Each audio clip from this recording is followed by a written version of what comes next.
Manifesting the impossible. Hi, I am your host, Sky Cheyenne, and welcome back once again to Rebuild Reality, where as always, we talk about who we really are, why we're here, and of course, how all of this stuff works. Now, in the act of manifestation, we're trying to bring something into our life that we don't have yet, or we're trying to change something that's already here, but we don't like the way that it's showing up at all, right? But this is where we kind of get off on the wrong foot right from the beginning, because the illusion of all of this is separation. We are in the illusion of separation, that we are separate from what we want to begin with, and that we have to manifest it. We've got to do some kind of technique or some kind of mumbo jumbo to make this thing show up in our life that we want so much, right? But it kind of comes from not really having an understanding of what's really going on here, which is why I love getting into quantum physics, like my last little video that I did on telekinesis, which if you haven't seen it yet, I think is a really important video to watch, because it shows you exactly how physically, when we are manifesting, what physical changes are literally happening with matter. And it's been tested, like I said in the video, who knows how many times over the last 100 years that this is really happening, right?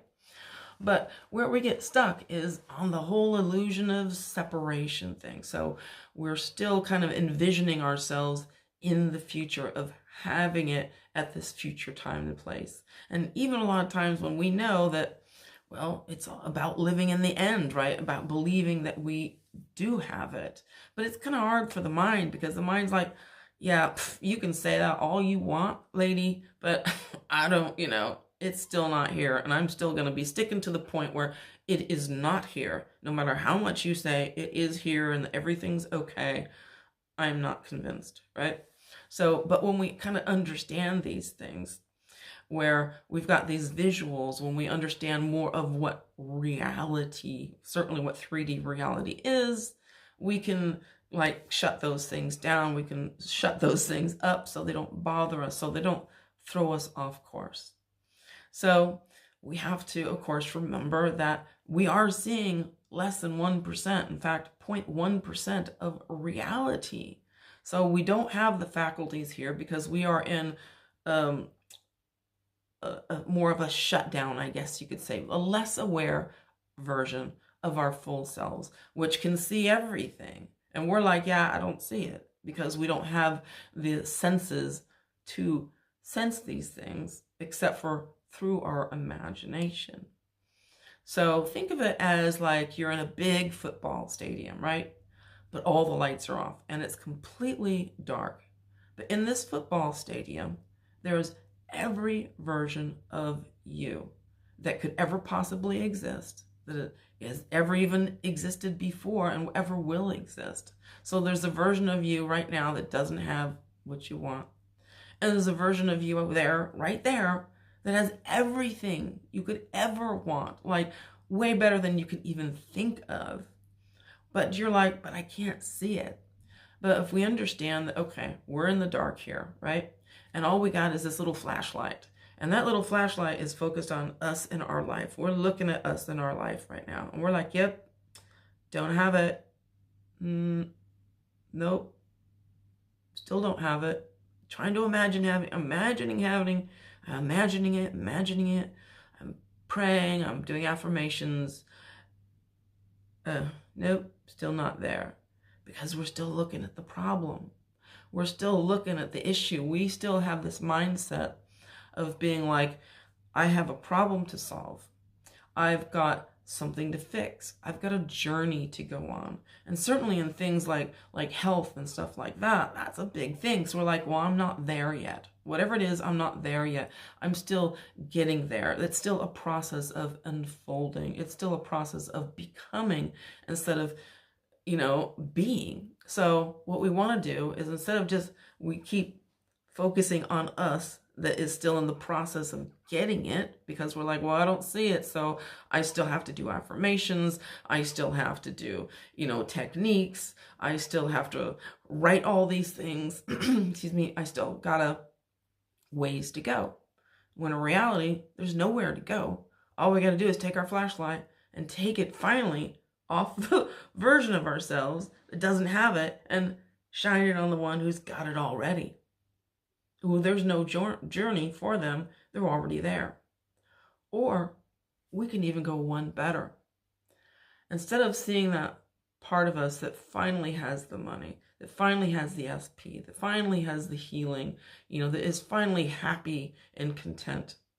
Well, how about focusing on the version? Because there's a version of you out there that's always had all of those things, that has never not been with their SP, that has never not been rich, that has never not been healthy, that has never not been successful, popular, whatever it is that you can imagine, who has always had those things.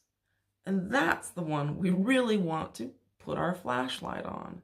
Because no matter how big, no matter how small, no matter how absolutely outrageous and impossible it sounds, there is a version of you right here, right now. Because of course there is no time, so there's no past, present, and future, which is why we can't have what we want in the future. And if we're envisioning ourselves getting it in the future, instead of knowing, you know what, I'm putting all my focus, I'm putting my spotlight on that part of me that is there right now. That version of me is here right now, that has never even had any of these problems.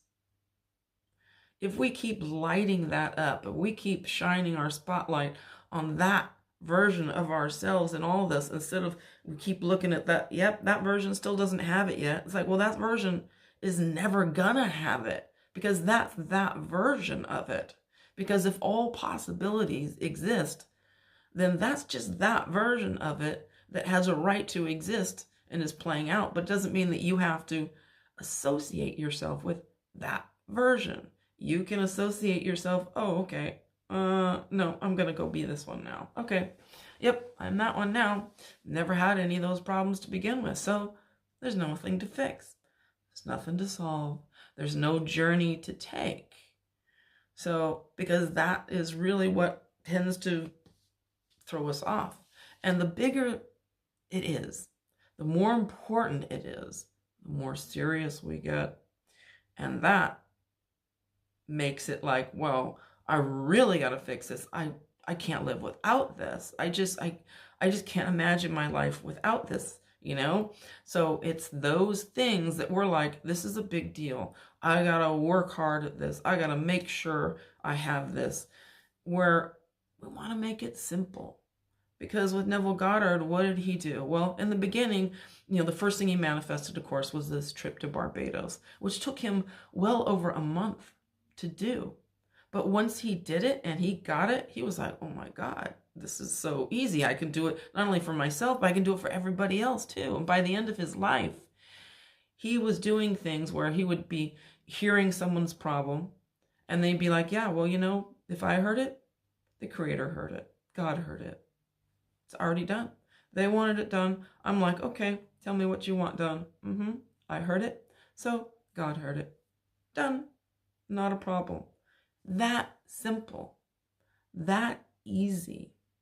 But as humans, we keep thinking that there's more than one outcome, that there's more than one option for there to be an outcome for. But remember, ask and it is given. It's just that as us humans, we keep thinking, oh, there's two options because we're in duality. So that's why we're convinced there's a version of us that gets it and a version of us that maybe we don't get it. So we think that there's the option that we might not get what we want, instead of knowing for absolute sure that it is impossible, no matter what, for you not to get what you want. And when you understand that and get out of your way by putting all these roadblocks there, then manifesting the impossible isn't impossible at all.